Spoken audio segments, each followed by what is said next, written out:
नमस्कार। वीडियो की अंक में देखते हैं यूपी स्पेशल जो कि परिशिष्ट है। ये करेंट नोट्स इसमें देखें राज्य की राजनीतिक, सामाजिक, धार्मिक, शैक्षणिक घटनाओं एवं विभिन्न मंत्रालयों की घटनाओं पर नज़र इस नोट्स में है, यानी Uttar Pradesh special current affairs है या यूं कहें करंट अफेयर्स है। वेरी वेरी इंपॉर्टेंट है आगामी सभी प्रतियोगी परीक्षाओं के दृष्टिकोण से। जिसके अंतर्गत देखें तो उत्तर प्रदेश द्वारा आयोजित महत्वपूर्ण परीक्षाएं, जिसमें यूपीपीएससी यानी उत्तर प्रदेश लोक सेवा आयोग द्वारा आयोजित आरओ एग्जाम 2023, अपर पीटी एग्जाम 2025, इसके अलावा यूपीट्रिपलएससी द्वारा आयोजित पेट 2025 के लिए भी लेक्चर अति महत्वपूर्ण हो सकता है। तो देखते हैं इसमें यूपी स्पेशल के अंतर्गत महत्वपूर्ण करंट अफेयर्स जो कि इन टॉपिकों पर आधारित है। तो सबसे पहले इसमें सिंगना के बारे में देख लेते हैं। 25 जून 2025 को केंद्रीय मंत्रिमंडल द्वारा आगरा के सिंगना, यानी सिंगना कहाँ पर किस स्थान पर है, तो आगरा जिले में है। आगरा के सिंगना में अंतर्राष्ट्रीय आलू केंद्र CIP के दक्षिण एशिया क्षेत्रीय केंद्र की स्थापना हेतु कृषि एवं किसान कल्याण मंत्रालय के प्रस्ताव को मंजूरी प्रदान की।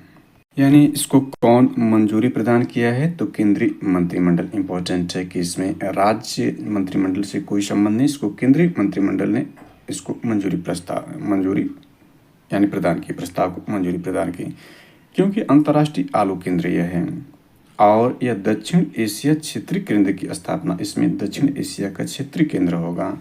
कृषि एवं कौन से मंत्रालय ने दिया, केंद्रीय मंत्रालय में कौन सा, कृषि एवं कल्याण मंत्रालय के प्रस्ताव को मंजूरी दी। चलिए नेक्स्ट देखते हैं। यानी सिंगना से कई क्वेश्चन बन सकते हैं, तो आपके इस क्वेश्चन के गुच्छा को भी याद रखें कि सिंगना कहाँ पर है, आगरा जिले में है। कि कौन से मंत्रिमंडल ने इसको मंजूरी दी, तो केंद्रीय मंत्रिमंडल ने मंजूरी किसके प्रस्ताव को दी, तो केंद्रीय मंत्रिमंडल में कृषि एवं कल्याण मंत्रालय के प्रस्ताव था, उसको प्रस्ताव के आधार पर केंद्रीय मंत्रिमंडल ने इसको मंजूरी दी। और ये है क्या, अंतर्राष्ट्रीय आलू केंद्र है, और अंतर्राष्ट्रीय आलू केंद्र है तो यह कहाँ पर कवर करेगा, किन स्थानों को, तो दक्षिण एशिया क्षेत्रीय केंद्र को एक कवर करेगा। तो सिंगना के बाद गोरखपुर लिंक एक्सप्रेसवे के बारे में देख लेते हैं। तो 20 जून 2025 को मुख्यमंत्री यानी उत्तर प्रदेश के मुख्यमंत्री योगी आदित्यनाथ ने गोरखपुर जिले के जैतपुर, यानी ये जो है जैतपुर कहाँ पर है, गोरखपुर जिले में है, NH-27 और ये भी ध्यान रखना है कि नेशनल हाईवे 27 से गोरखपुर लिंक एक्सप्रेसवे का लोकार्पण किया। NH नेशनल हाईवे 27 को याद रखना है, क्योंकि NH-27 से गोरखपुर लिंक एक्सप्रेसवे का लोकार्पण किया।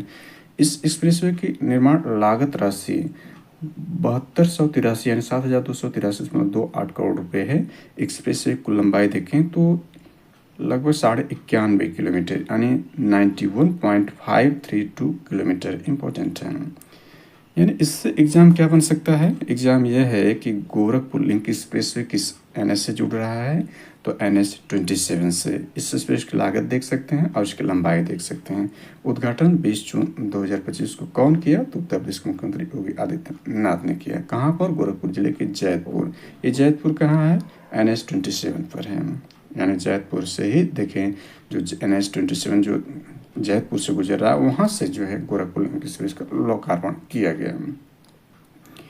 इसके बाद उत्तर प्रदेश का जो जिला है बहराइच, उसके बारे में देख लेते हैं। तो 19 जून 2025 को केंद्रीय मंत्री भूपेंद्र यादव ने, केंद्रीय पर्यावरण मंत्री भूपेंद्र यादव हैं, तो केंद्रीय मंत्री भूपेंद्र यादव ने बहराइच में स्थित करतनिया घाट वन्यजीव अभ्यारण्य का दौरा किया। ये वेरी वेरी इंपॉर्टेंट है। पिछले देखें तो पिछले अपर पीटी एग्जाम और आरओ में यह करतनिया घाट संबंधी प्रश्न पूछे गए थे।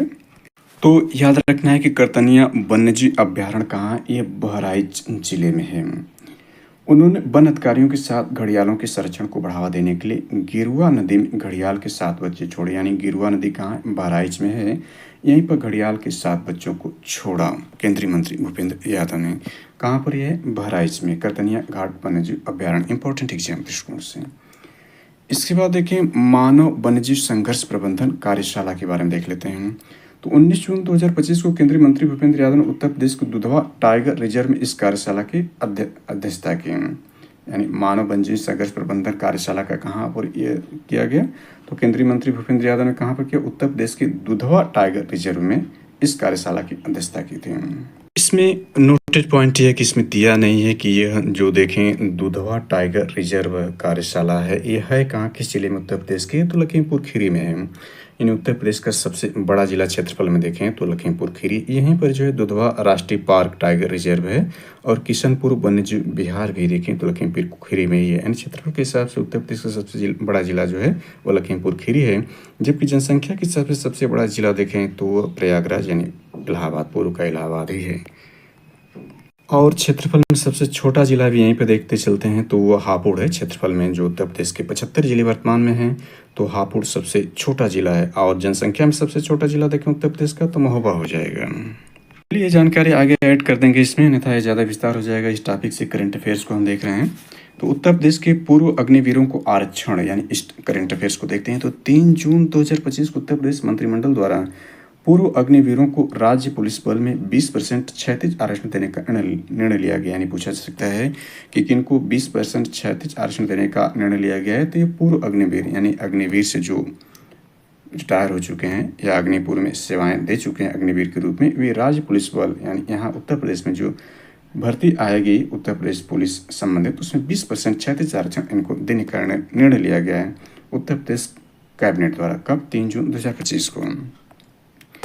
यह आरक्षण उत्तर प्रदेश पुलिस आरक्षी, पीएससी आरक्षी घुड़सवार और फायरमैन की सीधी भर्ती पर लागू होगा। यानी किन भर्तियों पे ये इंपॉर्टेंट है।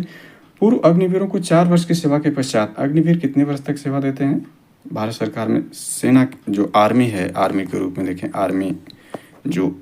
आर्मी का जो है ये अग्निवीर भारत सरकार की एक सेवा के रूप में जो जवान हैं आर्मी या सैनिक हैं, भारत के जो शूरवीर सैनिक हैं, उनको अग्निवीर के रूप में जो है यह 4 वर्ष की सेवा के पश्चात 4 वर्ष वहाँ सेवा देने के बाद आएंगे तो उनको आरक्षण मिलेगा, 20% आरक्षण।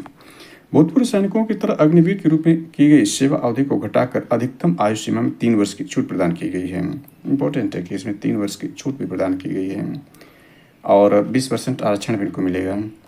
इसके तहत अग्निवीरों का पहला बैच वर्ष 2026 में सेवा से बाहर आएगा। यानी पहला बैच कब आएगा? 2026 में, क्योंकि 2022 से इस सेवा में है तो 4 ये हो जाएगा 26 वर्ष, यानी 4 वर्ष सेवा के बाद, जिसमें 25% अग्निवीरों को सशस्त्र बलों में शामिल होने का अवसर दिया जाएगा एवं 75% अग्निवीर सशक्त और कार्यकुशल होकर समाज की मुख्यधारा में पुनः शामिल होंगे। इसमें जो है यानी जो 100% यानी उस दौरान जितने बैच में 26 वाले में होंगे उसमें 25% कहाँ जाएंगे? अग्निवीर को सशस्त्र बलों में ही शामिल होने का अवसर दे दिया जाएगा। शेष जो 75% रिटायर हो जाएंगे उनको अग्निवीर सशक्त और कार्यकुशल होकर समाज की मुख्यधारा, मतलब इनको 20% आरक्षण, 3 वर्ष की छूट देकर जो यह देखें तो उत्तर प्रदेश मतलब इसमें राज्य पुलिस बल में शामिल करने का इसमें कैबिनेट ने फैसला लिया है, उत्तर प्रदेश कैबिनेट ने। गोरखपुर में गार्बेज ट्रांसफर स्टेशन का लोकार्पण, इसमें देखें 29 अप्रैल 2025 को मुख्यमंत्री योगी आदित्यनाथ ने गोरखपुर जिले के चरगावा, यानी ध्यान रखना है चरगावा में 200 टीडीपी क्षमता के गार्बेज ट्रांसफर स्टेशन का लोकार्पण किया। यानी कहाँ पर किया? गोरखपुर में किया। गोरखपुर जिले कहाँ पर किया? चरगावा गांव से 200 टीडीपी क्षमता के गार्बेज ट्रांसफर स्टेशन का लोकार्पण किया। कौन? मुख्यमंत्री योगी आदित्यनाथ ने। यह स्टेशन नगर निगम गोरखपुर द्वारा 9.89 करोड़ रुपए की लागत से निर्मित किया गया है। आगे देखते हैं तो अगला करंट अफेयर यूपी स्पेशल संबंधी यह है कि NMCG की 63वीं बैठक, इसमें देखें तो 21 मई 2025 को नई दिल्ली में आयोजित राष्ट्रीय स्वच्छ गंगा मिशन यानी राष्ट्रीय स्वच्छ गंगा मिशन NMCG की 63वीं कार्यकारी समिति की बैठक में गंगा और उसकी सहायक नदियों के पुनर्जीवन हेतु महत्वपूर्ण परियोजना को स्वीकृति प्रदान की गई। देखें तो भारत की सबसे लंबी नदी गंगा जी है, जो कि देखें भारत में इनका प्रवाह 2525 किलोमीटर तक होता है और भारत की सबसे लंबी नदी है। और गंगा जी देखें तो यह भारत की सबसे पवित्र नदियों में और जीवंत नदियों में है। और यहाँ पर देखें उत्तर प्रदेश के रूप में देखें तो उत्तर प्रदेश के देखें वर्तमान में 75 जिले हैं। हालांकि कुंभ मेला जो उसके दौरान एक और अस्थायी तौर पर जिला क्षेत्रों अपनाया गया था कुंभ मेला क्षेत्र को, हालांकि वो 31 मार्च तक ही था अस्तित्व में, इसलिए क्षेत्रों जिला में अस्थायी रूप से 75 जिले ही हैं। तो इन 75 जिलों में से 28 जिलों में 75 जिलों में से 28 जिलों में गंगा जी प्रवाहित होती हैं। और गंगा जी देखें तो भारत के 28 राज्य और 8 केंद्र शासित प्रदेशों में से 5 राज्यों में प्रवाहित होती हैं गंगा जी, जिसमें उत्तर प्रदेश, उत्तराखंड, बिहार, झारखंड और वेस्ट बंगाल है। और गंगा जी जो है उत्तर प्रदेश में जो बिजनौर जिले से उत्तर प्रदेश में प्रवेश करती हैं। तो गंगा जी की सहायक नदियों में देखें तो इसमें जो है इनके दाहिने तरफ और बाएं तरफ से 2 नदियां आकर मिलती हैं। काफ़ी सहायक नदियां, बहुत विस्तृत गंगा जी का जो बेसिन है बहुत विशाल है। तो इनकी मुख्य सहायक नदियों में देखें तो जो दाहिने तरफ से आकर गंगा जी मिलती हैं वो यमुना नदी हैं, और यमुना नदी का जो मिलन होता है वो अपने प्रयागराज यानी इलाहापुर के इलाहाबाद में ही संगम होता है गंगा और यमुना का। यहीं पर जो है 12 वर्ष बाद देखें तो 13 जनवरी 2025 से 26 फरवरी 2025 के बीच महाकुंभ का आयोजन किया गया था, जहां गंगा यमुना और अदृश्य सरस्वती का संगम है। त्रिवेणी के नाम से इसको जानते हैं। थोड़ा हमने इसमें ऐड कर दिया, विस्तार इसको कर दिया। इसमें देखते हैं तो NMCG की 63वीं बैठक में कहाँ पर 21 मई 2025 को नई दिल्ली में आयोजित की गई, और अंतर्राष्ट्रीय स्वच्छ गंगा मिशन संबंधित थे। 63वीं कार्यकारी समिति की बैठक में गंगा और उसकी सहायक नदियों के पुनर्जीवन ध्यान रखना पुनर्जीवन हेतु महत्वपूर्ण परियोजना की स्वीकृति प्रदान की गई। बैठक में उत्तर प्रदेश के शहर आगरा में सीवेज प्रबंधन यानी आगरा में सीवेज प्रबंधन परियोजना में कुल बजट 126.41 करोड़ रुपए की मंजूरी प्रदान की गई। यानी कि शहर में उत्तर प्रदेश का जो आगरा शहर है वहाँ पर सीवेज प्रबंधन परियोजना तो कुल बजट का इतना मंजूरी दी गई इसमें, इसी बैठक में NMCG की 63वीं बैठक में। अगला करंट अफेयर यूपी स्पेशल में एक विवाह घर का निर्माण कराए जाने की परियोजना। इसमें 15 मई 2025 को उत्तर प्रदेश कैबिनेट यानी उत्तर प्रदेश मंत्रिमंडल द्वारा प्रदेश के ग्रामीण क्षेत्र की प्रत्येक विधानसभा में एक विवाह घर का निर्माण कराए जाने की परियोजना के प्रस्ताव को स्वीकृति दे दी गई। प्रत्येक विधानसभा में यानी कितने विधानसभा उत्तर प्रदेश में है? 403 है। तो 403 विधानसभा में 403 जो कह सकते हैं विवाह घर बनाए जाएंगे। और इसका पहले देख लेते हैं 15 मई 2025 को उत्तर प्रदेश यानी कौन स्वीकृति यूपी कैबिनेट ने दी? ग्रामीण क्षेत्रों में प्रत्येक विधानसभा, याद रखना है कि इसमें ग्रामीण क्षेत्रों में है, प्रत्येक विधानसभा में विवाह घर की निर्माण कराए जाने की परियोजना प्रस्ताव को स्वीकृति प्रदान की गई। प्रथम चरण में प्रदेश के 71 ग्रामीण विधानसभा में एक विवाह घर का निर्माण कराया जाना प्रस्तावित है। ग्रामीण क्षेत्र के प्रत्येक विधानसभा में एक विवाह घर का निर्माण कराए जाने हेतु वित्तीय वर्ष 2025-26 में 100 करोड़ रुपए का प्रावधान है। यानी इसमें देखें कितना भारी भरकम खर्चा है एक विवाह घर के लिए, और समझ सकते हैं कि एक विवाह घर किस कार्य के लिए इसमें नहीं दिया है, किस कार्य के लिए यह है, तो इसका मतलब विवाह कराने के लिए ही है। और इसमें जो विवाह घर है इससे भी जो है वो देखें तो स्थानीय जो सरकारें हैं, स्थानीय सरकारें का मतलब 73वें 74वें संविधान संशोधन द्वारा ग्राम पंचायतें ने स्थानीय सरकार बनाई गई थी, ग्राम पंचायतों की, और नगर निगम के रूप में शहरी सरकार का निर्माण कराया गया था। तो उनकी रेवेन्यू होने की संभावना है, इससे सरकार को भी जो काफ़ी जो है रेवेन्यू होने की चांसेस बने, क्योंकि विवाह ऐसा है जो कभी खत्म नहीं होगा, इससे रेवेन्यू ही रेवेन्यू होना है। तो चलिए इसमें ज़्यादा कुछ दिया नहीं, जितना दिया है उतना पर हम चर्चा करते हैं। अमृत 2.0 योजना उत्तर प्रदेश। अमृत 2.0 योजना उत्तर प्रदेश में क्या है इसमें देखें तो 15 मई 2025 को उत्तर प्रदेश मंत्रिमंडल द्वारा अमृत 2.0 है क्या? इसका Atal mission for rejuvenation and urban transformation, यानी ये जो अमृत है इसका फुल फॉर्म यह है कि Atal mission for rejuvenation and urban transformation 2.0 योजना के अंतर्गत, यानी ये दूसरा चरण इसका है। योजना के अंतर्गत स्वीकृत प्रस्तावित परियोजना हेतु नगरीय निकायों को निकायांश घटाए जाने तथा निकायांश घटाए जाने से राज्यांश पर पड़ने वाले व्यय भार राज्य सरकार द्वारा वहन किए जाने के प्रस्ताव को अनुमोदन प्रदान किया गया है। इसके बाद पंचायत प्रतिपूर्ति एवं प्रोत्साहन योजना को देख लेते हैं तो 15 मई 2025 को उत्तर प्रदेश कैबिनेट द्वारा जनगणना वर्ष 2011 के आधार पर 1500 तक की आबादी वाले ग्राम पंचायतों के लिए स्वयं के संसाधन से आय आधारित पंचायत प्रतिपूर्ति एवं प्रोत्साहन योजना के क्रियान्वयन प्रस्ताव को स्वीकृति दी। यानी इंपॉर्टेंट ये देखें अभी 2026 में जो है पंचायत चुनाव होने वाले हैं, तो उसके लिए परिसीमन जारी है। और इसमें 15 मई 2025 को ही जो कि ऊपर के हमने देखा कैबिनेट स्वीकृति दी थी घटनाओं को, उससे में 15 मई की ये भी घटना शामिल है कि जनगणना यानी सेंसस 2011 के आधार पर 1500 तक की आबादी वाली ग्राम पंचायतों के लिए क्या किया है कि स्वयं के संसाधन से यानी अपने खुद के संसाधन से आय आधारित पंचायत प्रतिपूर्ति प्रोत्साहन योजना क्रियान्वित प्रस्ताव को स्वीकृति दी गई। इस योजना को वर्तमान वित्तीय वर्ष 2025-26 में 10 करोड़ रुपए की राशि का प्रावधान किया गया है। इसके बाद उत्तर प्रदेश की राजधानी लखनऊ को इसमें ऐड कर लें तो 11 मई 2025 को रक्षा मंत्री राजनाथ सिंह ने लखनऊ उत्तर प्रदेश में ब्रह्मोस एकीकरण और परीक्षण सुविधा केंद्र का वर्चुअल उद्घाटन किया। इंपॉर्टेंट है कि ब्रह्मोस जो मिसाइल है इसके एकीकरण और परीक्षण सुविधा केंद्र का वर्चुअल माध्यम से उद्घाटन कहाँ किया? उत्तर प्रदेश की राजधानी लखनऊ में। ये वेरी वेरी इंपॉर्टेंट है। तो आगे देखते हैं बदायूं। इसमें 5 मई 2025 को केंद्रीय मंत्री BL बर्मन उत्तर प्रदेश के बदायूं में सफाई कर्मियों के सम्मान में नमस्ते योजना पर केंद्रित एक विशेष कार्यक्रम की अध्यक्षता की। नमस्ते योजना किससे है? तो यह बदायूं में सफाई कर्मियों के सम्मान में नमस्ते योजना पर केंद्रित एक विशेष कार्यक्रम की अध्यक्षता किसने किया? तो जो केंद्रीय मंत्री हैं BL बर्मा ने, और उत्तर प्रदेश के बदायूं में यह आयोजन किया गया। चलिए नेक्स्ट देखते हैं। नेक्स्ट इसमें यह आपका एक उत्तर प्रदेश में ODOP योजना के तहत शामिल नए उत्पाद। ODOP का मतलब वन डिस्ट्रिक्ट वन प्रोडक्ट्स के तहत है।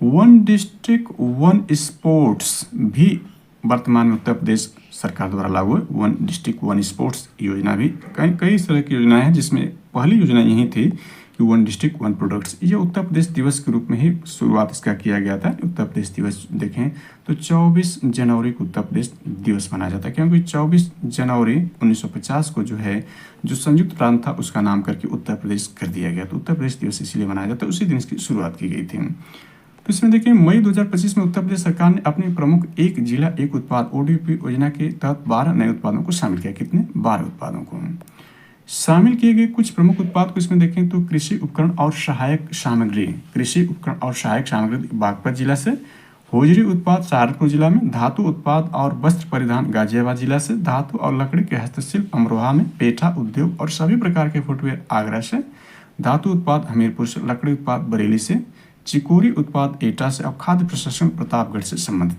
किया गया है। यानी देखें 12 जो ये ODOP है वो किन किन जिलों से संबंधित किए हैं, इन जिलों को याद कर सकते हैं। वेरी वेरी इंपॉर्टेंट है आगामी एग्जाम के दृष्टिकोण से।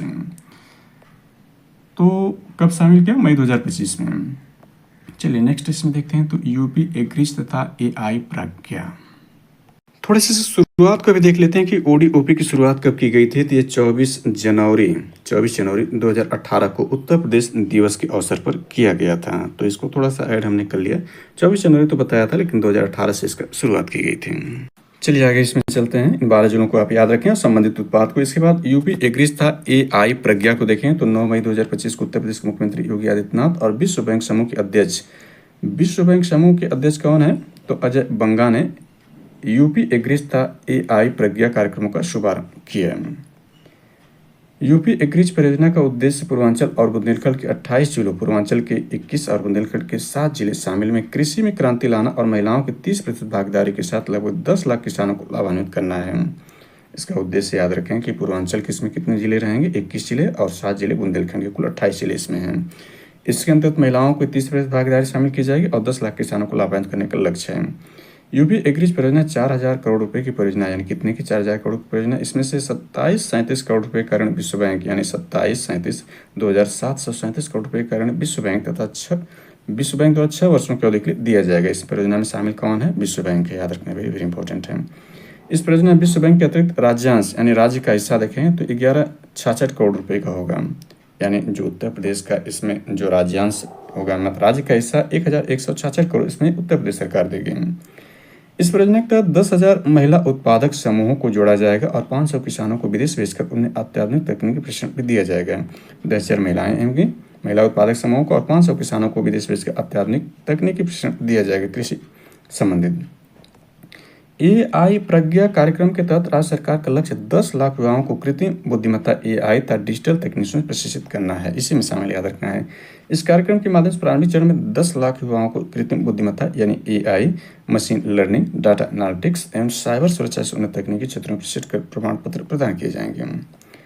इसके बाद उत्तर प्रदेश में सीड पार्क की स्थापना के संदर्भ में देख लें तो 15 मई 2025 को उत्तर प्रदेश मंत्रिमंडल द्वारा राज्य में 5 अत्याधुनिक सीड पार्क यानी सीड मतलब बीज पार्क स्थापित करने के प्रस्ताव को मंजूरी दी गई। पहला सीड पार्क मध्य जोन में लखनऊ के अटारी क्षेत्र में, यानी पहला सीड पार्क क्या होगा? ये मध्य जोन में होगा और लखनऊ के अटारी क्षेत्र में 130.63 एकड़ भूमि पर स्थापित किया जाएगा। इसकी अनुमानित लागत देख सकते हैं इतना है। इस पार्क का नाम भारत रत्न पूर्व प्रधानमंत्री चौधरी चरण सिंह के नाम पर रखा जाएगा। भारत रत्न इनको जो है अभी लेटेस्ट में दिया गया 2024 में 5 लोगों के साथ ही दिया गया, क्योंकि अब तक देखें 53 लोगों को जो है भारत रत्न प्रदान किया जा चुका है, जिसमें 8 प्रधानमंत्री हैं। 2 प्रधानमंत्री तो इसी 2024 में शामिल थे, एक तो चौधरी चरण सिंह जी थे, दूसरे जो है PV नरसिम्हा राव जी थे। तो इसका नाम क्या रखा गया है? पूर्व प्रधानमंत्री चौधरी चरण सिंह जी के नाम पर रखा गया है। और इनका जो देखें चौधरी चरण सिंह का जो जन्म है 23 दिसंबर वो किसान दिवस के रूप में मनाया जाता है। शेष 4 सीड पार्क देखें उत्तर प्रदेश के विभिन्न कृषि जलवायु क्षेत्रों में चरणबद्ध तरीके से स्थापित किए जाएंगे, जिसमें पश्चिमी जोन होगा, तराई जोन होगा, पूर्वी जोन और बुंदेलखंड जोन में शामिल किए जाएंगे। और मध्य जोन में कहाँ पर है? मध्य जोन में यह लखनऊ के अटारी क्षेत्र में स्थापित किया जा रहा है। इसके बाद उत्तर प्रदेश दुग्धशाला विकास व दुग्ध प्रोत्साहन नीति 2022 यथा संशोधित कर दिया गया। 15 मई 2025 को उत्तर प्रदेश कैबिनेट ने इसमें संशोधन के प्रस्ताव को स्वीकृति दी। तो इसमें किस तरह की स्वीकृति इसको देख लेते हैं। तो इस नीति के तहत उत्तर प्रदेश खाद्य प्रसंस्करण उद्योग नीति 2023 की बराबर सुविधाएं देने के प्रस्ताव को स्वीकृति दी गई। नई दुग्ध प्रसंस्करण इकाइयों की स्थापना और मौजूदा इकाइयों के आधुनिकीकरण के लिए पूंजीगत अनुदान को 10% से बढ़ाकर 35% कर दिया गया। नई इकाइयों के लिए अधिकतम अनुदान 5 करोड़ रुपए और मौजूदा इकाइयों के आधुनिकीकरण के लिए 2.5 करोड़ रुपए निर्धारित किए गए हैं। यानी जो वर्तमान में उसके लिए 2.5 करोड़ और जो नई इकाई स्थापित करना चाहेगा 5 करोड़ का अनुदान दिया जाएगा। अनुदान का मतलब सब्सिडी दी जाएगी। महिला उद्योगपतियों द्वारा सौर ऊर्जा आधारित 75 kVA की बिजली परियोजना लगाने पर 90% तक अनुदान यानी सब्सिडी दी जाएगी, जबकि पुरुष उद्यमियों को ऐसी परियोजना 50% की सब्सिडी दी जाएगी। उत्तर प्रदेश वैश्विक क्षमता केंद्र यानी GCC नीति 2024 को देख लेते हैं। तो 6 मई 2025 को उत्तर प्रदेश मंत्रिमंडल द्वारा उत्तर प्रदेश वैश्विक क्षमता केंद्र यही इसका पूर्ण रूप है GCC नीति 2024 को मंजूरी प्रदान की गई। उद्देश्य क्या? प्रदेश में IT, वित्त, मानव संसाधन और ग्राहक सहायता जैसे क्षेत्रों में वैश्विक क्षमता केंद्रों GCC की स्थापना को बढ़ावा देना है। इसकी स्थापना से राज्य की आर्थिक वृद्धि और रोजगार सृजन पर उल्लेखनीय सकारात्मक प्रभाव पड़ेगा। GCC Tier 1, Tier 2, Tier 3 शहरों को विकसित करने में सहयोग करेंगे, जिसमें क्षेत्रीय विकास को गति मिलेगी एवं ग्रामीण और शहरी असमस्थताओं को कम किया जा सकेगा। आगरा में देखें, उत्तर प्रदेश का एक महत्वपूर्ण जिला आगरा है, जहाँ पर ताजमहल भी है। तो इसको देख सकते हैं, आगरा ऐतिहासिक पर्यटन केंद्र के रूप में भी है। तो देखें यहाँ पर 15 अप्रैल 2025 को मुख्यमंत्री ने आगरा में 30वें भीम नगरी समारोह को उद्घाटन किया। 30वें भीम नगरी समारोह इंपॉर्टेंट है, कब किया ये याद रखना, कौन किया ये भी याद रखना। साथ उन्होंने डॉक्टर भीमराव अंबेडकर शोभा यात्रा का भी शुभारंभ किया, ये भी याद है कि डॉक्टर भीमराव शोभा यात्रा का भी शुभारंभ यहीं पर किया उन्होंने। इसके बाद इसमें देखते हैं, उत्तर प्रदेश सरकार द्वारा डॉक्टर भीमराव अंबेडकर महासभा के साथ मिलकर लखनऊ में एक भव्य स्मारक का निर्माण किया जा रहा है। इस अवसर पर मुख्यमंत्री ने घोषणा की कि जीरो पॉवर्टी मतलब गरीबी मुक्त, जीरो पॉवर्टी मतलब यही धारणा है कि गरीबी मुक्त जो है उत्तर प्रदेश का अभियान डॉक्टर अंबेडकर के नाम पर जाना जाएगा। यानी इस अवसर पर मुख्यमंत्री ने क्या कहा कि जीरो पॉवर्टी का अभियान डॉक्टर अंबेडकर के नाम पर जाना जाएगा। तो यह उत्तर प्रदेश में जारी, इसको याद रखना आपको, जीरो पॉवर्टी।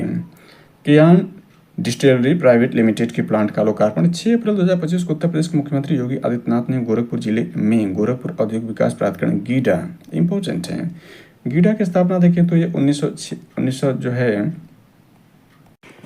यानी गीडा की स्थापना 1989 में किया गया था। और गीडा का पूर्ण रूप देख लें तो गीडा का मतलब जो होता है वह गोरखपुर औद्योगिक विकास प्राधिकरण को गीडा कहते हैं, जो गोरखपुर में है, यानी गीडा नाम से इसमें गोरखपुर में शामिल होगा। इसके बाद उसी तरह से नोएडा भी होता है। नोएडा का पूर्ण रूप देखें तो इसका मतलब यह होता है NOIDA। इसका पूर्ण रूप देखें तो नवीन ओखला औद्योगिक विकास प्राधिकरण को नोएडा कहते हैं, जो नोएडा गौतम बुद्ध नगर में है, गौतम बुद्ध नगर में नोएडा है। इसी प्रकार सीडा भी होता है, सतहरिया औद्योगिक विकास प्राधिकरण को सीडा कहते हैं, जो जौनपुर में है। इसी प्रकार से ग्रेटर नोएडा का मतलब होता है, यानी नोएडा को हमने देख लिया तो उसी प्रकार से ग्रेटर नोएडा है। बृहद नवीन ओखला औद्योगिक विकास प्राधिकरण को ग्रेटर नोएडा कहते हैं, ये भी गौतम बुद्ध नगर में।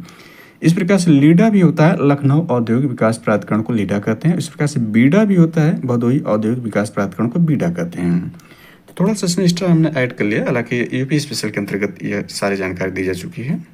इसमें हम करंट अफेयर्स को देख रहे हैं। तो यहाँ पर देखें, गीडा में सुपर मेगा प्रोजेक्ट के अंतर्गत कियान डिस्टिलरी प्राइवेट लिमिटेड की प्लांट का शुभारंभ किया गया। 1200 करोड़ रुपए के निवेश से 30 एकड़ क्षेत्र पर निर्मित यह प्लांट अनाज आधारित है। यानी ये प्लांट किस पर आधारित है? अनाज पर आधारित है, यानी फूड ग्रेन पर आधारित है। डिस्टिलरी प्लांट एक इथेनॉल प्लांट है, इथेनॉल प्लांट है, याद रखना। इसमें पेट्रोल और डीजल की जगह इथेनॉल का उपयोग को बढ़ावा मिलेगा। कहाँ पर यह है? तो कियान डिस्टिलरी प्राइवेट लिमिटेड का प्लांट का अनावरण कहाँ किया गया?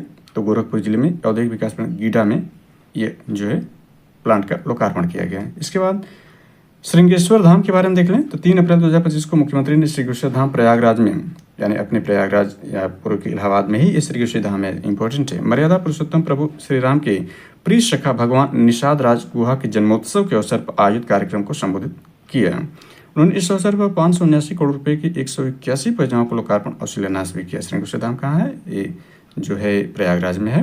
और इसमें देखें तो जो प्रिय सखा थे प्रभु श्री राम के निषाद राव गुहा के जन्म अवसर पर इसका आयोजित कार्यक्रम इसको संबोधित किया।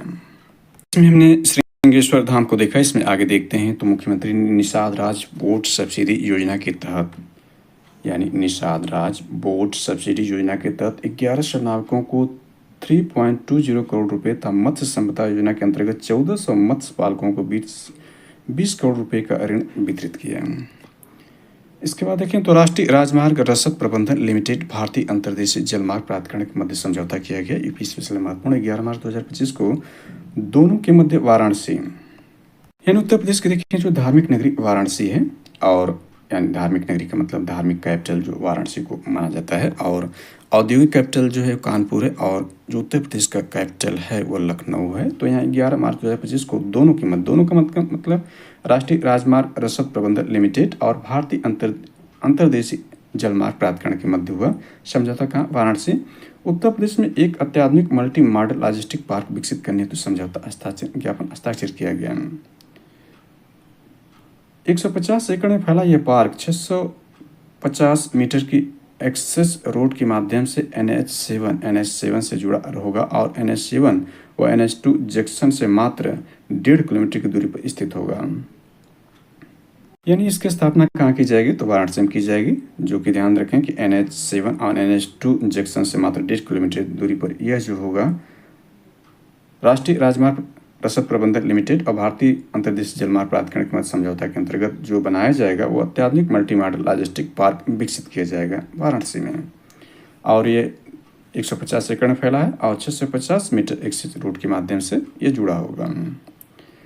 वाराणसी में डॉल्फिन सफारी के बारे में देखें तो मार्च 2025 में उत्तर प्रदेश सरकार द्वारा इसे बनाने की घोषणा की। कहाँ वाराणसी में डॉल्फिन सफारी बिठूर महोत्सव 2025 देखें 21 से 23 मार्च 2025 तक कानपुर में बिठूर महोत्सव का आयोजन किया गया। यह महोत्सव प्रतिवर्ष ऐतिहासिक और पौराणिक स्थल बिठूर में आयोजित किया जाता है।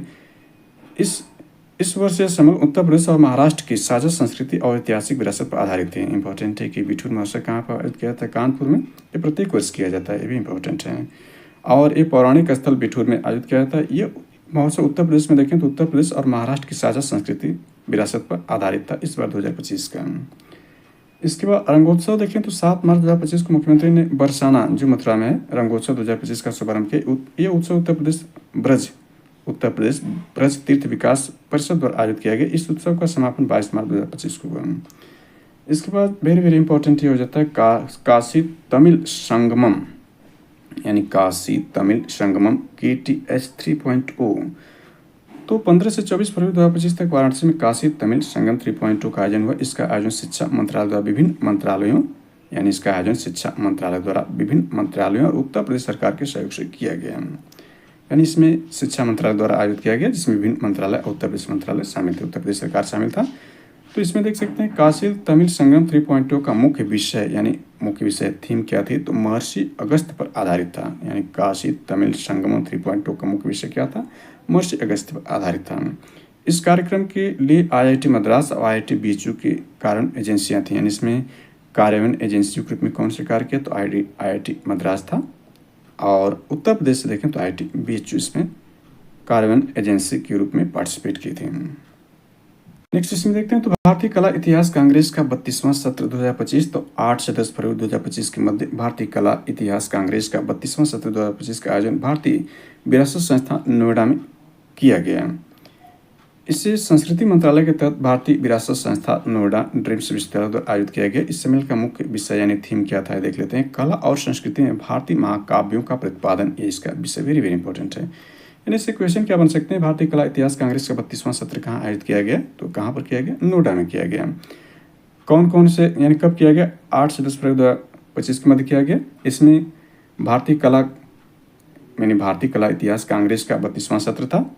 आयोजन भारतीय विरासत संस्थान नोएडा में किया गया। इसे संस्कृति मंत्रालय यानी कौन से मंत्रालय ने इसका आयोजित किया था तो संस्कृति मंत्रालय के तहत भारतीय विरासत संस्थान नोएडा और ड्रीम्स विश्वविद्यालय यानी इसमें कौन शामिल थे तो संस्कृति मंत्रालय के तहत भारतीय विरासत संस्थान शामिल था और नोएडा में ड्रीम्स विश्वविद्यालय द्वारा इसको आयोजित किया गया। 2 लोग इसमें पार्टिसिपेट थे, यानी उत्तर प्रदेश सरकार की तरफ से नोएडा ड्रीम्स विश्वविद्यालय और भारत सरकार संस्कृति मंत्रालय भारतीय विरासत इसमें शामिल था। थीम को हमने देख लिया।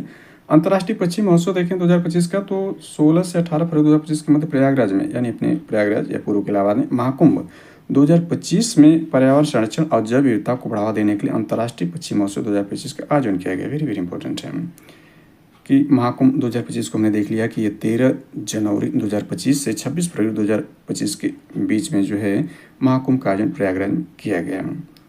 तो इसी अवसर पर 26 से 18 फरवरी 2025 के मध्य देखें तो पर्यावरण संरक्षण और जैव विविधता को बढ़ावा देने के लिए अंतर्राष्ट्रीय पक्षी महोत्सव 2025 का आयोजन किया गया था। इसमें देखें तो इस महोत्सव में 200 से अधिक प्रवासी और स्थानीय पक्षियों की प्रजातियों को देखने का अवसर प्राप्त हुआ। इसके बाद वाराणसी देखें तो वाराणसी के बारे में यह है कि 23 जनवरी 2025 को भारतीय अंतर्देशीय जलमार्ग प्राधिकरण यानी IWAI द्वारा उत्तर प्रदेश के इस शहर में अपने मौजूदा उप कार्यालय को पूर्ण क्षेत्रीय कार्यालय के रूप में उन्नत करने की घोषणा कर दी। यानी उप कार्यालय को क्या बनाया, पूर्ण क्षेत्रीय कार्यालय के रूप में प्रमोट कर दिया। कहाँ पर, वाराणसी में। किसके लिए, भारतीय अंतर्देशीय जलमार्ग प्राधिकरण था, इसका पहले उप कार्यालय था, अब उसको पूर्ण रूप से कर दिया गया। यह IWAI का 6वां क्षेत्रीय कार्यालय होगा वाराणसी में। वर्तमान में IWAI की 5 अन्य क्षेत्रीय कार्यालय देखें तो इसमें गुवाहाटी यानी असम में, पटना बिहार में, कोच्चि केरल में, भुवनेश्वर उड़ीसा में, कोलकाता पश्चिम बंगाल में कार्यरत हैं। गोरखपुर के बारे में देखें तो 20 जनवरी 2025 को मुख्यमंत्री योगी आदित्यनाथ द्वारा उत्तर प्रदेश के इस शहर में स्थित शहीद अशफाक उल्लाह खां प्राणी उद्यान यानी शहीद अशफाक उल्लाह खां प्राणी उद्यान में, यानी ये प्राणी उद्यान कहाँ है, गोरखपुर में, हाथी रेस्क्यू सेंटर और तितली उद्यान का लोकार्पण किया। इस दौरान उन्होंने पीलीभीत टाइगर रिजर्व से लाए गए बाघ का नाम केसरी और बहराइच से लाए गए भेड़ियों के जोड़े का नाम रखा। यानी इस दौरान उन्होंने पीलीभीत टाइगर रिजर्व से लाए गए बाघ का नाम केसरी रखा और बहराइच से लाए गए भेड़ियों के जोड़े का नाम रखा।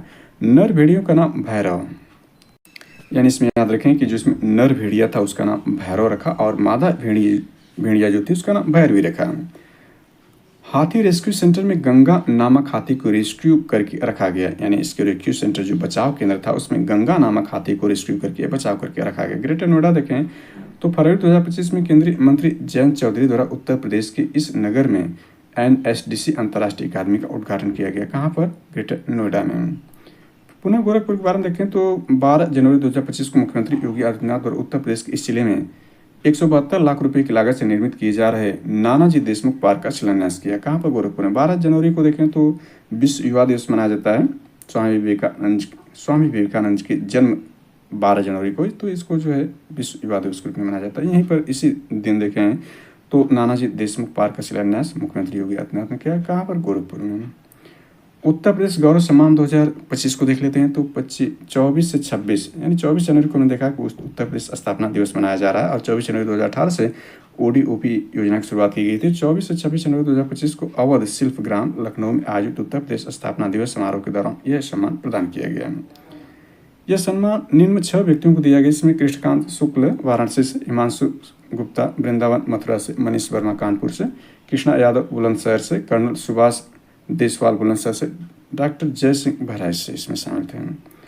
उत्तर प्रदेश एरोस्पेस तथा रक्षा इकाई एवं रोजगार प्रोत्साहन नीति 2024 को देखें तो 22 जनवरी 2025 को महाकुंभ प्रयागराज में मंत्रिमंडल की बैठक, यानी इंपॉर्टेंट है कि मंत्रिमंडल की बैठक जो लखनऊ से बाहर वो कहाँ आयोजित की गई थी, दूसरी बार आयोजित की गई थी। तो इसमें देखें 22 जनवरी 2025 को महाकुंभ प्रयागराज में मंत्रिमंडल की यह नीति अनुमोदित की गई। कौन सी, उत्तर प्रदेश एरोस्पेस तथा रक्षा इकाई एवं रोजगार प्रोत्साहन नीति 2024 को।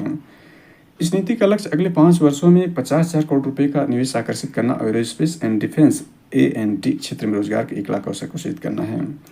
रक्षा मंत्रालय द्वारा वर्ष 2025-26 तक उत्पादन दोगुना करके 25 अरब अमेरिकी डॉलर और निर्यात 5 अरब अमेरिकी डॉलर तक पहुंचाने का लक्ष्य रखा गया है। इसके बाद इसमें आगे देखते हैं तो भारतीय कला इतिहास कांग्रेस का 32वां सत्र 2025 से, तो 8 से 10 फरवरी 2025 को भारतीय विरासत संस्था नोएडा में आयोजित किया गया। मुख्य विषय इसका थीम क्या थी, कला और संस्कृति में भारतीय महाकाव्यों का प्रतिपादन, इसकी थीम थी। जनजाति सांस्कृतिक समागम 2025 फरवरी 2025 में महाकुंभ नगर प्रयागराज उत्तर प्रदेश में आयोजित, इसमें देश भर के 15,000 से अधिक आदिवासियों ने भाग लिया। जनजातीय सांस्कृतिक समागम 2025 में फरवरी 2025 में कहाँ हुआ, महाकुंभ नगर प्रयागराज उत्तर प्रदेश में आयोजित किया गया। उत्तर प्रदेश सरकार वेस्टर्न सिडनी विश्वविद्यालय ऑस्ट्रेलिया के मध्य समझौता इसमें क्या है, 3 जनवरी 2025 को दोनों के मध्य समझौता ज्ञापन हस्ताक्षर किया। इस समझौता ज्ञापन के तहत ऑस्ट्रेलिया का विश्वविद्यालय उत्तर प्रदेश में अपना पहला कैंपस ग्रेटर नोएडा में स्थापित करेगा। वेरी वेरी इंपॉर्टेंट है कि कहाँ पर अपना पहला कैंपस कहाँ खोलेगा, ग्रेटर नोएडा में स्थापित करेगा। यह नया कैंपस ग्रेटर नोएडा में पहला विदेशी विश्वविद्यालय होगा। अंतर्राष्ट्रीय सहकारिता वर्ष 2025 को देख लें तो 26 जनवरी 2025 को उत्तर प्रदेश के मुख्यमंत्री योगी आदित्यनाथ द्वारा इसका शुभारंभ किया गया। इस अवसर पर मुख्यमंत्री निजी उद्यमी गारंटी योजना के अंतर्गत निर्मित कौशाम्बी जिले के मंझनपुर में 15,000 मीट्रिक टन एवं सुल्तानपुर के हरिहरपुर में 5,000 मीट्रिक टन क्षमता गोदामों का भी लोकार्पण किया। इस वक्त कुंभवाणी चैनल को देख सकते हैं। तो 10 जनवरी 2025 को उत्तर प्रदेश के मुख्यमंत्री योगी आदित्यनाथ द्वारा प्रयागराज में महाकुंभ 2025 को समर्पित आकाशवाणी के कुंभवाणी चैनल FM 103.5 यानी 103.5 मेगाहर्ट्ज का शुभारंभ किया। इसको इंपॉर्टेंट है, कब किया ये याद रखना है। और FM पर कितनी फ्रीक्वेंसी है, तो 103.5 मेगाहर्ट्ज पर यह शुभारंभ किया। किस दौरान किया, महाकुंभ के दौरान। 2 नए निजी औद्योगिक पार्कों की मंजूरी। इसमें नवंबर 2024 की घटनाएं शामिल हो रही हैं। तो नवंबर 2024 में उत्तर प्रदेश के MSC विभाग द्वारा सहारनपुर और मुरादाबाद में 2 नए निजी औद्योगिक पार्कों को मंजूरी दी गई। तो ये पूर्व के लेक्चर में नवंबर तक घटनाओं को कवर कर लिया गया, तो आप केवल इसको देख लें। गारंटी मोचन निधि स्थापना, ये भी देखें, नवंबर घटना 2024 नवंबर घटना, इसको आप देख लें केवल। CII एग्रोटेक इंडिया कृषि भारत 2024 यानी 15 से 18 नवंबर की घटना है। पहली डबल डेकर EV बस सेवा देख सकते हैं। यह लखनऊ, यहाँ पर देखें तो 9 नवंबर 2024 को उत्तर प्रदेश के मुख्यमंत्री योगी आदित्यनाथ ने लखनऊ के नागरिकों के लिए प्रदेश की पहली डबल डेकर EV बस सेवा का शुभारंभ किया 9 नवंबर को लखनऊ में।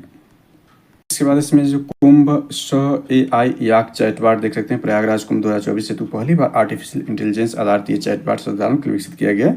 इससे श्रद्धालुओं को 10 लाख से अधिक भाषाओं में लिख और बोलकर सूचनाएं प्राप्त करने में सहायता हुई है। उत्तर प्रदेश का पहला निजी टेक्सटाइल पार्क देखें तो नवंबर 2024 में उत्तर प्रदेश सरकार द्वारा शामली में बनाए जाने की घोषणा की। इंपॉर्टेंट है, हालांकि 2024 की घटना है लेकिन फिर भी इंपॉर्टेंट है कि उत्तर प्रदेश का पहला निजी टेक्सटाइल पार्क कहाँ है, शामली में। शामली वहीं जो उत्तर प्रदेश का सबसे पश्चिमी जिला शामली है, सबसे पूर्वी जिला बलिया है, सबसे उत्तरी जिला सहारनपुर, सबसे दक्षिणी जिला जो है सोनभद्र है। और ये देख सकते हैं कि 726.6 करोड़ रुपये की लागत से ये पार्क शामली जिले की कैराना तहसील गांव झिंझान में बनाया जाएगा। इसे उत्तर प्रदेश वस्त्र एवं गारमेंट नीति 2022 के तहत विकसित किया गया। इंपॉर्टेंट है कि उत्तर प्रदेश वस्त्र एवं गारमेंट नीति पुस्तक तहत 2022 में लाया गया था। इसके बाद 8वां दीपोत्सव महोत्सव 2024 30 अक्टूबर 2024 को पर्यटन विभाग उत्तर प्रदेश द्वारा राम की पौड़ी में अयोध्या में इसका आयोजन किया गया। यानी दीपावली के अवसर पर किया गया, यानी दीपावली से पूर्व देव जो आपका होता है, यानी इस बार दीपावली 31 अक्टूबर थी, उसको एक दिन पूर्व आयोजित किया गया 8वां दीपोत्सव 2024। इसमें एक साथ 1121 लोगों द्वारा सरयू जी आरती एवं 25.12 लाख से अधिक दीप प्रज्वलित कर कीर्तिमान गिनीज वर्ल्ड रिकॉर्ड में दर्ज हुआ। गिनीज वर्ल्ड रिकॉर्ड्स की ओर से मुख्यमंत्री योगी आदित्यनाथ को यह प्रमाण पत्र सौंपा गया। उत्तर प्रदेश में पहले PPP मोड पर बने मेडिकल कॉलेज एवं हॉस्पिटल का उद्घाटन। इसमें देख सकते हैं 25 अक्टूबर 2024 को उत्तर प्रदेश के मुख्यमंत्री योगी आदित्यनाथ द्वारा महाराजगंज कहाँ बना है, महाराजगंज जिले में राज्य के पहले PPP मॉडल मोड पर स्थापित किए गए KMC medical college and hospital का उद्घाटन किया गया। इसका Uttar Pradesh clean air management project को देखा जा सकता है। इसमें इंपॉर्टेंट जानकारी अंतर्राष्ट्रीय योग केंद्र आरोग्य केंद्र को देखें 4 नवंबर 2024 को उत्तर प्रदेश में बागपत जिले कहाँ पर, बागपत जिले में इस केंद्र की स्थापना हेतु तहसील और परगना बागपत में ग्राम हेरिया खेड़ा में ग्राम सभा की 1.069 हेक्टेयर भूमि पर्यटन विभाग को निःशुल्क उपलब्ध कराए जाने के प्रस्ताव को स्वीकृति प्रदान की। इसके बाद मुख्यमंत्री युवा उद्यमी विकास अभियान को देखा जा सकता है। इंपॉर्टेंट ये है, इसके अंतर्गत 1 अक्टूबर 2024 को उत्तर प्रदेश मंत्रिमंडल द्वारा इस अभियान के प्रख्यापन के प्रस्ताव स्वीकृति दी गई। इसके तहत प्रतिवर्ष 1 लाख युवाओं को वित्त पोषित कर स्वरोजगार मिशन के तहत आगामी 10 वर्षों में 10 लाख सूक्ष्म इकाइयों को स्थापित करने दिया जाएगा। इस योजना का संचालन तो जिला उद्यम प्रोत्साहन केंद्र जिला स्तर पर एजेंसियां होंगी। इस पर जितने भी देखें महत्वपूर्ण करंट अफेयर्स 2024 के बना के चैनल पर अपलोडेड हैं, क्योंकि 22 दिसंबर 2024 को जो था अपर PT एग्जाम कराया गया था, तो इससे संबंधित महत्वपूर्ण जानकारी जो है पूर्व में ही बनाकर अपलोड कर दी गई है। इसके बाद उत्तर प्रदेश बायो प्लास्टिक उद्योग नीति 2024 को देखा जा सकता है। ये भी इंपॉर्टेंट एग्जाम दृष्टिकोण से। तो इसमें महत्वपूर्ण जो घटना है उसको शामिल कर लेते हैं, इसको आप केवल देख लें। मोटी अनाज मक्का, मोटी अनाज के अंतर्गत कौन कौन है, मक्का बाजरा ज्वार क्रय नीति निर्धारण का प्रस्ताव इसमें लाया गया है। इसमें देखें ग्रेटर नोएडा में, यहाँ देखें तो 11 से 13 सितंबर 2024 के मध्य ग्रेटर नोएडा में सेमिकॉन इंडिया 2024 का आयोजन किया गया। इस सम्मेलन में प्रदर्शनी केंद्रीय विषय थीम था शेपिंग द सेमीकंडक्टर फ्यूचर, ये थीम थी इसकी। अगला इसमें उत्तर प्रदेश सैनिक स्कूल भी इंपॉर्टेंट है कि 7 सितंबर 2024 को उपराष्ट्रपति ध्यान देना, उपराष्ट्रपति जगदीप धनखड़ ने गोरखपुर में उत्तर प्रदेश सैनिक स्कूल का लोकार्पण किया। 176 करोड़ रुपए की लागत से निर्मित यह पूर्वांचल का पहला सैनिक स्कूल वेरी वेरी इंपॉर्टेंट है। इसमें कक्षा 6 से 12 तक छात्र छात्राओं को आवासीय शिक्षा की सुविधा उपलब्ध कराएगी। देश में पहला सैनिक स्कूल, ये इंपॉर्टेंट है कि देश में पहला सैनिक स्कूल उत्तर प्रदेश के तत्कालीन मुख्यमंत्री डॉक्टर संपूर्णानंद ने वर्ष 1960 में लखनऊ में स्थापित किया था। जटायु संरक्षण और प्रजनन केंद्र देखें तो 6 सितंबर 2024 को मुख्यमंत्री योगी आदित्यनाथ ने कैंपियरगंज महाराजगंज जटायु संरक्षण प्रजनन केंद्र का उद्घाटन किया। यह गंभीर रूप से लुप्तप्राय जो एशियाई किंग गिद्ध, एशियन किंग वल्चर के संरक्षण को समर्पित विश्व का पहला केंद्र, यह 5 हेक्टेयर में निर्मित है। रोड टू स्कूल कार्यक्रम यहाँ पर देखा जा सकता है, इंपॉर्टेंट है। यूपी इंटरनेशनल ट्रेड शो 2024 को भी इसमें देखा जा सकता है। इसकी थीम देख लें तो यह है इस वर्ष यूपी इंटरनेशनल ट्रेड शो की थीम सोर्सिंग का अद्वितीय मंच रहा। उत्तर प्रदेश राज्य राजधानी क्षेत्र और अन्य क्षेत्र विकास प्राधिकरण अधिनियम 2024 को देख लें तो 6 अगस्त 2024 को राज्य ने मंजूरी प्रदान की इसको। इस अधिनियम ने राष्ट्रीय राजधानी क्षेत्र एनसीआर की तर्ज पर राज्य में राज्य राजधानी क्षेत्र एससीआर के गठन का प्रावधान किया है। उत्तर प्रदेश के 6 जिले इसमें शामिल हो गए, यानी उत्तर प्रदेश की राजधानी लखनऊ सहित इसमें 6 जिले रहेंगे। तो लखनऊ, हरदोई, सीतापुर, उन्नाव, रायबरेली और वाराणसी। ये ध्यान रखें कि ये जिले जो 5 इसमें हैं लखनऊ के अतिरिक्त, ये जो है लखनऊ को स्पर्श करने वाले जिले हैं। तो स्पर्श करने वाले जिले अक्सर पूछ देता है, पड़ोसी जिले पूछ देता है। तो ये 27,826 वर्ग किलोमीटर क्षेत्र को एससीआर क्षेत्र में शामिल किया है। कितना क्षेत्र है एससीआर में शामिल? यह है। उत्तर प्रदेश राज्य राजधानी क्षेत्र विकास प्राधिकरण का मुख्यालय लखनऊ में होगा। इस प्राधिकरण के अध्यक्ष मुख्यमंत्री, उपाध्यक्ष राज्य के मुख्य सचिव होंगे। याद रखना है कि अध्यक्ष तो मुख्यमंत्री, लेकिन उपाध्यक्ष राज्य के मुख्य सचिव होंगे। उत्तर प्रदेश सार्वजनिक परीक्षा अनुसूचित संसाधनों की रोकथाम अधिनियम 2024 से भी इंपॉर्टेंट बन जाता है एग्जाम दृष्टिकोण से, क्योंकि ये तभी लाया गया था। यानी ये क्यों लाया गया था? 11 फरवरी 2024 को देखें तो जो वर्तमान में 27 जुलाई को समीक्षा अधिकारी सहायक समीक्षा का एग्जाम पुनर्परीक्षा कराया जाने वाला है, वो 11 फरवरी 2024 को आयोजित किया गया था, परंतु पेपर लीक के कारण जो है इसको रद्द करना पड़ा। ये टालते टालते देखें तो काफ़ी समय, यानी 11 फरवरी से लेकर के यानी डेढ़ साल से ज़्यादा हो गया इसके पुनर्परीक्षा कराने में आयोग द्वारा। तो इसी के तहत जो है ये नियम लाया गया था। तो इसमें 30 जुलाई 2024 को उत्तर प्रदेश विधानमंडल द्वारा उत्तर प्रदेश सार्वजनिक परीक्षा अनुचित साधनों की रोकथाम विधेयक 2024 को पारित किया गया था। इसमें क्या है, 6 अगस्त 2024 को राज्यपाल द्वारा इस विधेयक को मंजूरी प्रदान कर दी गई। इस अधिनियम में उत्तर प्रदेश सार्वजनिक परीक्षा अनुसूचित साधनों की रोकथाम अधिनियम 1998 के प्रावधान में बदलाव करते हुए सार्वजनिक परीक्षाओं पेपर लीक और अन्य अनियमितताओं को रोकने हेतु कड़े प्रावधान किए गए। उत्तर प्रदेश सार्वजनिक परीक्षा अनुचित साधनों की रोकथाम अधिनियम 2024 में सार्वजनिक परीक्षाओं में अनुचित व्यवहार और पेपर लीक में शामिल लोगों के लिए अधिकतम सजा आजीवन कारावास और अधिकतम 1 करोड़ रुपए के जुर्माने का प्रावधान किया गया। इन 1 करोड़ रुपए के जुर्माने का प्रावधान इसमें शामिल है। अधिकतम कारावास होगा। अधिनियम में उत्तर प्रदेश लोक सेवा आयोग, उत्तर प्रदेश अधीन सेवा चयन आयोग, राज्य विश्वविद्यालय के साथ साथ उनके द्वारा नामित प्राधिकरण, निकायों, एजेंसियों द्वारा आयोजित परीक्षाओं में शामिल किया जाएगा। इसमें सरकारी नौकरियों के नियमितकरण तथा पदोन्नति के लिए होने वाली परीक्षाओं भी शामिल किया गया है। अधिनियम के तहत यदि पेपर लीक और नकल सहित परीक्षा से जुड़ी गड़बड़ियों में परीक्षा संस्थान ने परीक्षा कराने वाली एजेंसी से पाई जाती है तो उसके कारण होने वाले वित्तीय बोझ की वसूली संबंधित व्यक्ति संस्था से वसूली की जाएगी। परीक्षा को प्रतिकूल रूप से प्रभावित करने वाली कंपनी या सेवा प्रदाता हमेशा के लिए काली सूची ब्लैक लिस्ट में डालने का प्रावधान किया जाएगा। इस अधिनियम में छात्रों को कारावास या जुर्माने दंड की वृद्धि से शामिल नहीं किया गया है। अनुसूचित साधनों के प्रयोग में छात्रों को शामिल होने पर उनका परीक्षा परिणाम रोक कर 1 वर्ष के लिए अगली परीक्षा में हिस्सा लेने से रोक दिया जाएगा।